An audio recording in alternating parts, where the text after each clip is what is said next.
uma situação. Olá, começa agora o programa Em Discussão Especial. Hoje vamos falar de aversão à segunda-feira. Eu recebo aqui nos estúdios da TV Alesp a gestora de carreira e comportamento, Andréia Deis. Seja bem-vinda à Rede Alesp, Andréia. E aí, o que é aversão à segunda-feira? A aversão à segunda-feira são os fatores estressores que você tem na vida. Então, realmente teve uma pesquisa agora, né, a nível mundo também, começou nos Estados Unidos, depois se proliferou para o Brasil também, porque que as pessoas nas segundas-feiras voltavam à desesperança, à doença, o que estava ruim ficava pior, e também tinha, essa pesquisa englobou também uma fatia muito grande dos problemas do trabalho. Então, o desânimo, por que eu não quero trabalhar? E acho que é simples, Guga, e talvez quem esteja nos assistindo possa concordar. Os fatores estressores voltam. O que significa isso? Cartão de crédito volta a cobrar, o banco também volta ao horário comercial, as suas obrigações voltam dentro da sua rotina, ou seja, você vai ter um horário para entrar, um horário para almoçar, um horário para jantar. A vida volta ao normal, a sua sobrevivência volta. Voltou os fatores estressores, tudo que você tinha, ele intensificava. É como se você estiver tomando uma xícara de café. Você toma um café amargo, hoje as pessoas falam, poxa, o sabor do café é melhor, que ele apura. Mas se você coloca açúcar, o que ele faz? Ele intensifica o que é o doce. Então é como se você intensificasse tudo o que está acontecendo na sua vida. Agora é muito interessante isso, doutora. Na verdade, as pessoas têm uma tendência a jogar todos os seus problemas, tudo, eu resolvo na segunda-feira. Né? Isso, é a procrastinação, né? Só que aí volta, e ele volta com tudo, né? Tanto que isso está dando, a gente precisa tomar cuidado, porque está dando algumas patologias também. Porque a hora que voltam os fatores estressores, no final de semana, o que acontece? Você se dá alguns privilégios a mais. Até porque, se você quiser dormir o sábado e o domingo inteiro e não for trabalhar, como o caso do professor que muitas vezes trabalha sábado o dia inteiro, ele pode dormir o sábado e o domingo e a vida volta. Então, o que a gente precisa entender é que isso não minimiza se não tiver uma ação nossa para que isso aconteça. Agora, no psicológico das pessoas, o que é segunda-feira, ela difere dos outros dias, da quinta, da sexta, né? Chega na sexta-feira, tá todo mundo feliz, que é um dia, o alto astral, ele impera, né? Por que na segunda-feira é toda essa depressão? É pela volta das cobranças mesmo? Dois problemas, né? Rotina e obrigações.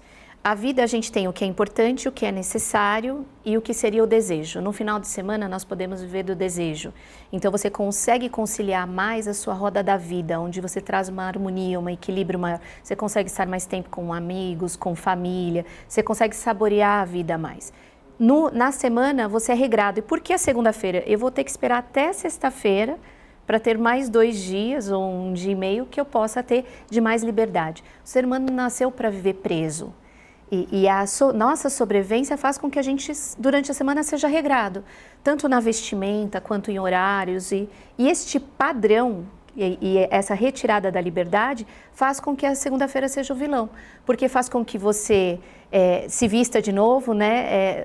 De acordo com o que o seu trabalho diz, que você tem que cumprir alguns horários, aí as cobranças voltam, as obrigações voltam.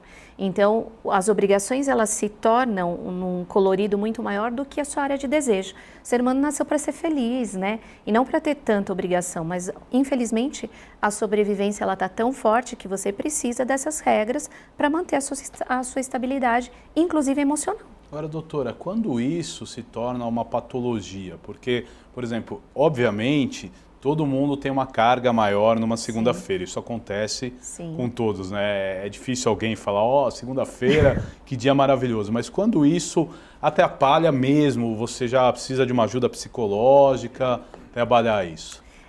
Isso que você está falando é extremamente importante porque a gente tem o hábito de não perceber os nossos limites. E aí você tem que dosar até que ponto é a sobrecarga que você tem, que na segunda-feira você ainda vai ter que cumprir a agenda da segunda, da terça, da quarta, da quinta e da sexta. Por que ele melhora no decorrer da semana? Porque você vai fazendo algumas entregas. Agora, quando ele se torna uma patologia, quando você começa a não ter ânimo, por exemplo, para levantar.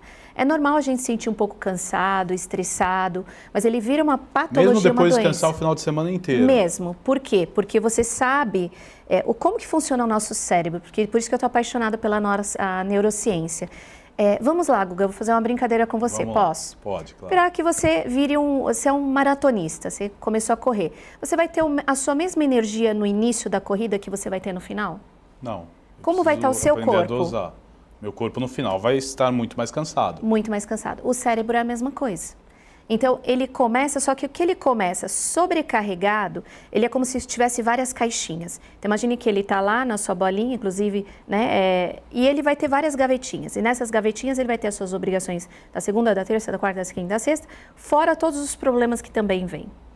Agora, quando você começa a, por exemplo, sinais, dores musculares no corpo, excesso de tristeza, você não consegue fazer as entregas como você poderia. Eu chamo de desesperança, né? Quando a pessoa ela começa a entrar em desesperança, não vai ser possível eu cumprir, ele se torna uma patologia. A primeira delas é a depressão. Fora a depressão, a gente vem estudando muito, por exemplo, as doenças de tireoide, musculares, erupções cutâneas, decorrentes da emoção. E até alguns cistos, né? Inclusive ontem eu estive ao médico e ele estava comentando que vários cistos, que a gente vê em cistos mesmo, às vezes de ovário. São emocionais, de fruto emocional. Ele dá uma descompensação hormonal que vem de estímulos nervosos. Então a gente precisa tomar muito cuidado, porque tudo começa do pensamento, que se transforma num sentimento, que ele vai se exteriorizar em alguma coisa. E essa alguma coisa pode ser uma doença. Porque quem não fala, aí são estilos de personalidade. Você vai ter aquele que fala, que grita, que chora, e você vai ter aquele que fica quieto, que pode vir decorrente de um infarto, né, de uma depressão não curada que dá um derrame, que dá umas erupções na pele e você não sabe por quê, e você começa com aquela coceira que não passa. Tudo do quê? De estímulos, porque de alguma forma o seu organismo, o cérebro vai avisar que não está bem, como? Ele vai ter que te mostrar organicamente que você vai ter que parar para conseguir corrigir alguma coisa na sua vida. Agora, cada organismo ele reage de uma forma. O normal, essa síndrome da segunda-feira, ela passa na própria segunda-feira quando você chega no trabalho ou ela demora alguns dias? Eu tenho certeza que em algumas pessoas só na sexta-feira melhora. Depende muito do seu estilo de personalidade. Vamos pegar o dominante, o influente, o que tem o da estabilidade, que seria o S, e o da conformidade. Se eu pensar no extrovertido, ele vai melhorar só na sexta-feira, porque o que ele quer é a liberdade. Cada um deles quer uma coisa diferente, né? O que ele quer é a liberdade e ele poder fazer o que ele quiser com o tempo dele. Quando vai passar na sexta-feira, né? Se eu pensar no da conformidade, que é aquele analítico que gosta, se na segunda-feira ele conseguir se planejar e colocar tudo, o que eu vou fazer na segunda tarde, na terça, na quarta, quando der segunda depois do almoço ele está bem, porque ele entendeu que ele vai conseguir passar por todas aquelas situações. Se eu pensar no D, que ele quer o resultado, ele vai gerar ansiedade. Então ele vai se planejar, mas além de se planejar, ele vai ter que ter estruturado o que ele vai ter que fazer de ação. Então, de repente, para ele, só na segunda, no final do dia ou na terça de manhã, que ele vai entender, porque ele vai ter que começar também a mensurar os resultados. E se eu pensar conformidade, estabilidade, influência e dominância. Falei de todos, né? O influente é o expressivo. Se eu pensar no Gerford, ele é apaixonado pela lasanha da segunda-feira também. Sim. Então, dúvida. se eu pensar por aquele sonhador, também vai ter tem aqueles que são apaixonados pela segunda-feira. Porque segunda-feira eu tenho um curso que é interessante. Aí o cara fica esperando o curso a semana inteira fazer. Chegar. E agora também tem aquele que tem o pavor do final de semana. Porque tem muitas pessoas, pega os workaholics, né? Aquelas pessoas que são compulsivamente apaixonadas pelo trabalho. Esses dias eu recebi no meu escritório uma pessoa que está com o síndrome da aposentadoria. Né? Pensa a pessoa que só imagina no trabalho, chegou a sexta-feira, ela entra em pânico. Também Exatamente. tem o inverso. E começa realmente, tive um caso próximo, por exemplo, chegava sexta-feira, a pessoa já queria que chegasse segunda para ela poder resolver os problemas logo. Porque né? tem aquela que ela necessita daquela rotina, ela necessita daquele. Pega a pessoa que trabalhou a vida inteira e aposenta ela aos 65, 70 anos, a pessoa morre. Exato. Porque ela precisa daquela rotina, ela precisa da segunda, da terça, da quarta. Então quando a gente fala, né, se fulano, a pessoa parou de trabalhar, ela morre, isso é real. É real, né? É real. Por quê? Porque imagine, né, que ela tem uma alta intensidade, sei lá, ela começou a trabalhar com 18 anos. Então por 40 anos na vida, 42 anos na vida, ela acordava cedo, ia, trabalhava, voltava. O sentido dela era a vida. E aí, de repente, existem, por exemplo, o setor público, algumas áreas que são compulsórias. Chega um momento que você é obrigado a aposentar. E aí você vê a depressão, você vê a disfuncionalidade, porque a pessoa perdeu o sentido da vida dela. Então, por isso que é interessante você sempre ter equilibrado vida, porque você não vai morrer aos 60, 70 anos. E aí é a hora de vir a recompensa, de você usufruir disso, mas muitas pessoas não sabem usufruir disso. Exato. Agora, um outro fator importante é aquela tradicional, né, depressão de domingo à tarde. Ela tem muita relação com a versão à segunda-feira? Tem muita relação, porque segunda-feira, para muitas pessoas, isso também o estudo, eu acho interessante a gente trazer a veia do estudo, porque vem por idades. Uma idade que, se a gente colocar dos 35 até os 50, vou diminuir um pouquinho, né? Que a pesquisa fala dos 32 até os 47 anos. É uma fase de muita, né? Produtividade. Produtividade. A pessoa precisa ter coisas, ela está construindo casa, família. Ela ainda está no momento onde ela precisa ganhar muito. Por quê? Para ela construir uma vida e depois ter uma velhice saudável. Então, quando chega no domingo, o que vai acontecer na segunda-feira? A rotina toda vai voltar. Então, voltam as obrigações, as cobranças, as metas, e não só do trabalho, porque a pessoa ela tem a meta do trabalho, tem a dela pessoal, ela tem do meio social, que os amigos também vão cobrar, ela tem a da família, e ela é uma só para suprir 6 ou 7 áreas. E aí, como faz? É difícil, né? Aí você tem os filhos, né? Então, são 6, 7 áreas para ser suprida só por uma. Então, quando começa a chegar ao final do domingo, começa a te dar aquela angústia. E eu vou te dizer, até a gente que trabalha com comportamento, eu sempre fui da área de humanas, né? Hoje também sou professora, tudo. E por mais que eu ame o que eu faça, se eu não parar, às vezes, 1 hora no domingo, eu começo a segunda-feira em pânico. Eu paro no sábado de manhã, por mais que a família critique, brigue, vai abrir o computador, o celular, eu tenho essa necessidade. Porque se eu não conseguir entender, se eu vou conseguir dar conta da semana e como ela vai acontecer, eu entro em pânico no domingo.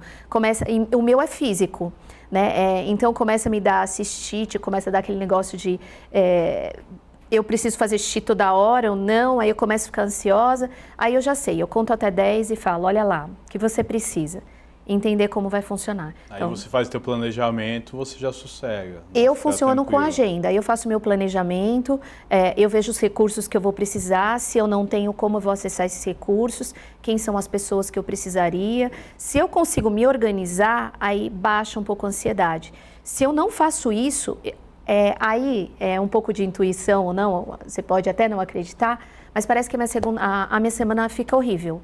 Que até as minhas entregas eu falo, nossa, foi assim horrível.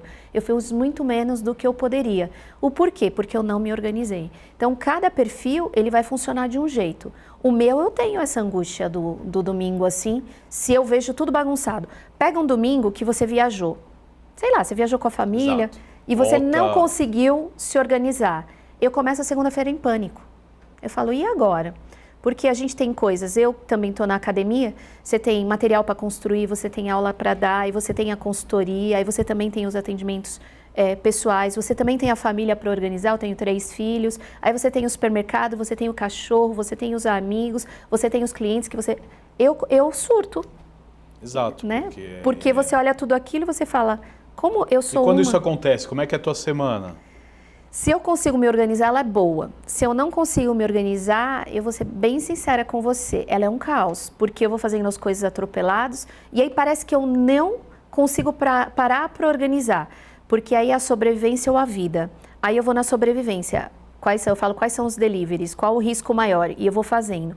Se você só vai fazendo, você só vai cumprindo aquilo que você tem que fazer, você tem um alto esforço para um resultado pequeno, porque está desorganizado, e aí você tem muito retrabalho, porque você vai fazendo emendas. E se eu consigo organizar, o meu coração fica calmo, eu vou nos lugares calmos. Por quê? Porque eu sei que eu deveria estar lá, o que eu deveria fazer em cada momento. E pessoas que por si só são desorganizadas já, né? Existem bons profissionais, mas a organização às vezes não é um atributo que a pessoa tem. Isso pode atacar mais essa síndrome da segunda-feira aí? Não só atacar, como atacar e ele contagiar outras pessoas com isso. Por quê? Porque normalmente ele tem um esforço muito grande por um trabalho por um resultado menor. O porquê? Porque como ele não é organizado, ele vai fazer as coisas e ele vai corrigindo as coisas com o carro andando, como a gente brinca, né, e fala. Então, normalmente, além dele ele ter um estresse muito mais alto, normalmente são pessoas que são mais ansiosas, têm estresse mais alto, mas elas às vezes não conseguem se autoavaliar, então parar para pensar. Só que aí sabe o que ela faz? O caos da vida das pessoas também. Então, são pessoas que às vezes até despertam um pouco mais de agressividade, assim, nas tarefas. O porquê? Ele está tão ansioso, porque ele não planejou, que ele tem que ver o resultado, só que ele não consegue parar para estruturar. Então, ele vai fazendo, ele vai indo. A hora que ele vê, às vezes, ele perde um pouco a mão do como fazer. Agora, doutora, como adotar posturas para que a minha segunda-feira seja maravilhosa e, óbvio, a minha semana também? A primeira coisa é se conhecer, saber quem você é. Então, isso é um fator extremamente importante. Qual o seu tipo de personalidade? E aí, se eu sei como é, como que eu faço? Eu preciso primeiro fazer uma lista de pendências. Então, eu vou precisar parar e ver tudo o que na minha vida está aberta. Ah, eu tenho faculdade, escola, quais são todas as minhas caixinhas que estão abertas? A hora que eu vi, e até ver endividamento, hoje existem pesquisas, por que as pessoas estão entregando muito pouco no trabalho? Imagine uma pessoa que está extremamente endividada, ela não sabe se ela vai poder pagar as contas, se ela vai poder pagar a escola dos filhos, se ela vai pagar o supermercado. Essa pessoa consegue trabalhar em paz? Não.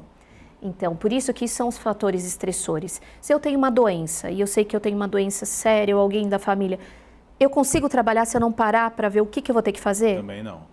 Então é isso, Guga. A gente precisa se cuidar um pouco mais, se observar. O que está aberto na minha vida? Por quê? Porque o nosso cérebro, de novo, se eu não consolido ele também é uma ferramenta que vai chegar uma hora ele vai explodir, né? E ele vai explodir num fator aí, às vezes até irreparável na vida. Então eu preciso primeiro parar e ver tudo que eu tenho pendente. A partir do momento que eu vi, aí foi por isso que eu falei dos recursos. Tem coisas que eu vou ter recursos, tem coisas que eu não vou ter recursos. Então, o que eu vou precisar fazer? O que é, por exemplo, quais são os principais fatores de risco? E aí eu vou começar do que te tem. Eu gosto muito de trabalhar com grid TM. Então, se a gente pensar no... grid TM? É importante a gente explicar de forma didática para o Como eu gostaria de ter uma lousa agora, né? Exato. Mas imagine um quadrado e um X no meio dele. Então, eu dividi ele em 4 partes, tudo bem? Lado direito superior, o que eu faço muito fácil e que eu tenho alto resultado? Então, por exemplo, se eu tenho endividamento alto, o que eu vou deixar o endividamento do lado esquerdo superior? Porque eu tenho alto resultado, mas ele é difícil de resolver. Mas a agenda das crianças da escola, o supermercado, as coisas é mais simples de fazer. Então, eu tenho alto resultado e é fácil de fazer. Os quadrantes de baixo, então os de cima, alto resultado, fácil de fazer, alto resultado, difícil de fazer.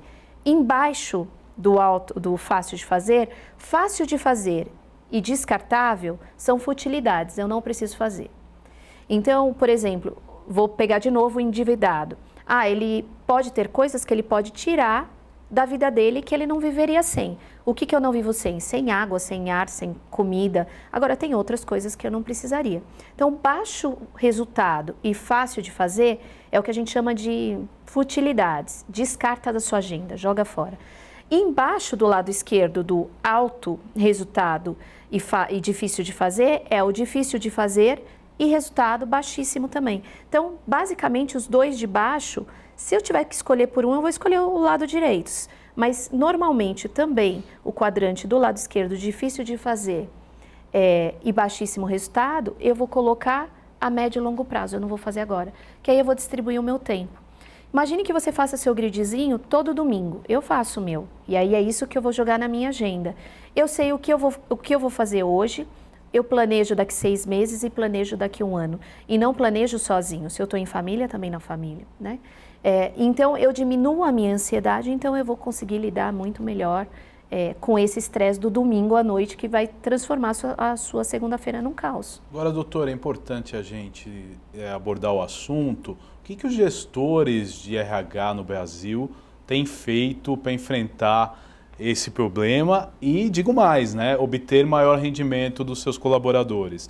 Existe já uma preocupação das empresas com isso ou é um tema ainda que não é levado a sério pelas empresas? E olha, eu vou ser sincera, nos últimos 5 anos é o que eu mais tenho trabalhado nas empresas. Eu acho que existe uma preocupação muito grande, porque aqui até agora, esse momento, nós estamos falando da individualidade.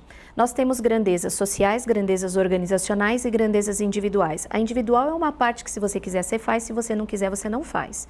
A organizacional, eu preciso de um resultado, senão eu não mantenho a minha empresa. Então, o que eu tenho... Olha, eu vou te dizer que quase 90% dos meus projetos ou é desenvolvimento de liderança ou desenvolvimento de processos para regulação disso tudo. Porque quando eu não tenho o indivíduo querendo fazer uma ação, eu vou ter que fazer, senão eu quebro a minha empresa ou minha instituição. Então, a gente trabalha muito isso, sabe esse grid que a gente faz? A gente cria propósitos em comum, a gente faz o grid da equipe, olha, então todos vão fazer as suas agendas da semana e vão apresentar para a sua equipe. É o que a gente dá o nome de normalização. Então, através dessa normalização, eu crio uma regulação das minhas áreas para que elas possam trabalhar por um único propósito. E aí eu vou dizer como isso acontece, eu crio um processo. Então eu não vou privilegiar os estilos das individualidades. Eu vou entender o que é importante para a empresa, porque a empresa é uma instituição que para ela funcionar ela precisa de lucro. E para ela funcionar de lucro, se eu vou para a liderança liberal total, ela vai me dar um gasto, um investimento muito alto, eu não vou trazer resultado. Então eu, pelo contrário, eu tenho visto muito empenho das empresas em criar esses processos. Para que esses processos existam, eles estão colocando isso dentro da cultura e possam trazer uma certa tranquilidade para as pessoas falarem, olha, a área tal está fazendo tal coisa, aquela pessoa está fazendo aquilo, que vai demandar do outro, então gera um compromisso maior do outro que vai ter que cumprir o prazo dele também, e aí eu fico totalmente imparcial. Então eu não crio uma coisa que eu vou prevalecer a alguns, eu vou dar privilégios, né? Eu crio um processo onde todo mundo sabe o que fazer, em que momento e a importância disso para o resultado geral. Mas, doutora, geralmente o problema está no gestor ou nos colaboradores? Eu acho que tem as duas coisas. Eu acho que existem muitos gestores que não estão preparados e que são extremamente autocráticos e que não têm uma visão global e que às vezes está tão estressado com o domingo que ele estressa a equipe inteira. Isso eu acho que é um grande problema. Porque muitas vezes a empresa, inclusive ontem eu publiquei um artigo falando nisso, será que as empresas conhecem os gestores que estão no comando? Porque eu suspeito em te dizer que a maioria não conhece, porque eles pegam bons técnicos e promovem, e nem todo bom técnico ele vai ser um excelente gestor. Exato. Mas nas empresas é isso, se você vem trazendo resultado, números, e aí ele é como se fosse uma carreira, não estou dizendo que é correto, mas é o que acontece. Exato. E aí ele é promovido. E normalmente, não necessariamente aquela pessoa gosta de gente, conhece processo, ela vai ter a sensibilidade para entender que as pessoas têm problemas pessoais e que elas às vezes não sabem o caminho. Eu vejo muitos problemas disso hoje, de gestores descompensados, que não entendem e acabam desequilibrando o resultado de um todo. Isso eu acho um grande problema. Logo na segunda-feira. Na segunda-feira. Mas e que as pessoas, que a empresa, porque normalmente é acionista, o dono, ele vê números, né? E isso foi o meu artigo ontem que eu falei, fica um alerta, né? Nem todos os números, porque às vezes você vê um número frio, mas você não vê tudo que você tem de custo de transação para gerar aquele número. Uma pessoa afastada, doente, que você transforma na sua equipe, é um custo de transação. E muitas vezes o acionista ou dono ele não está vendo esse número do que aquele estresse está. Isso eu acho um problema, porque culturalmente quem está lá no topo, nem sempre ele está vendo os números e está escalando as pessoas. Agora, doutora, estamos chegando aos momentos finais do nosso programa em discussão de hoje. Gostaria que a senhora deixasse uma mensagem para o telespectador da TV Alesp como melhor enfrentar a semana aí e tirando a versão da segunda-feira. Eu diria que quando a gente encara, quando você tem um grande propósito de vida, a minha maior mensagem, Guga, acho que para mim, para você e para todos que estão nos assistindo, né?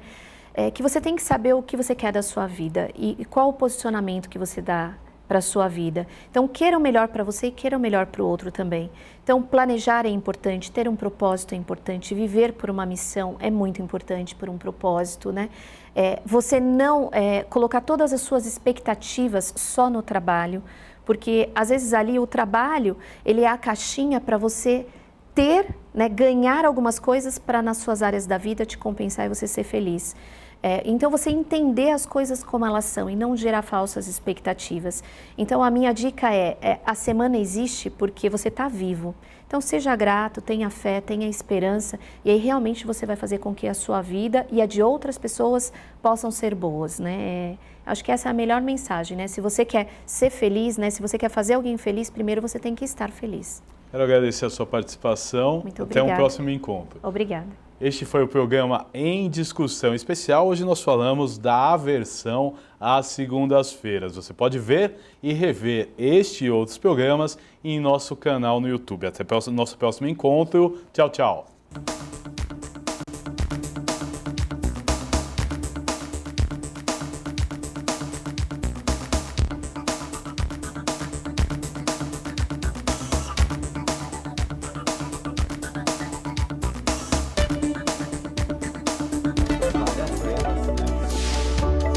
Situação